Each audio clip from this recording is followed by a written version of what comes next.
Hi Maisy. Hi. Thank you for bringing us into your world of the arts. Welcome to Singapore Biennale, organized by Sam. Singapore Biennale is taking place across different locations in Singapore, and you are now in National Gallery, which is housing the largest collection of the Biennale. So when did your interest in the arts begin? It's probably my late teens, but in my 20s when I started traveling, that I really took to it. I'm really thankful to have Sam, National Gallery, STPI and Gilman Barracks that's giving us opportunities to enjoy more visual arts in Singapore. So was there a eureka moment when you fell in love with the arts?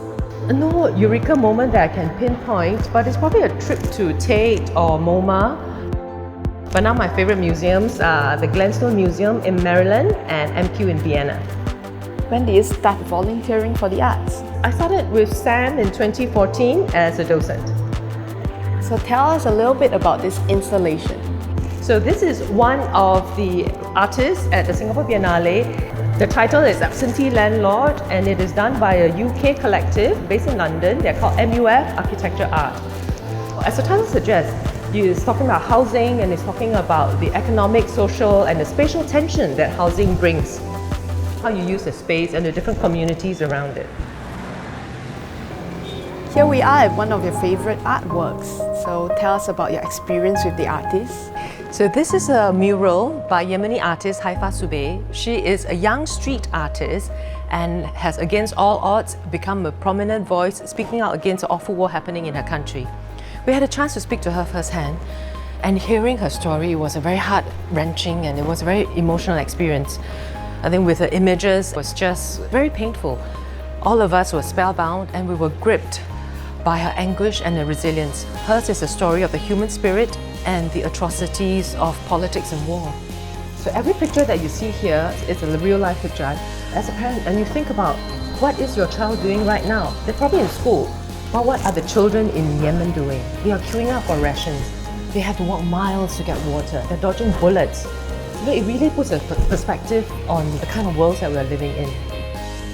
How would you say your taste in art has evolved?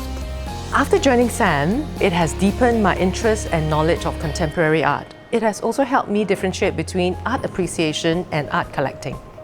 I can appreciate art without having to consume them, and that's a museum volunteer in me. And we never talk about the price of an artwork. In the docent world, money is a dirty word. But when you collect, you have to put on a different hat.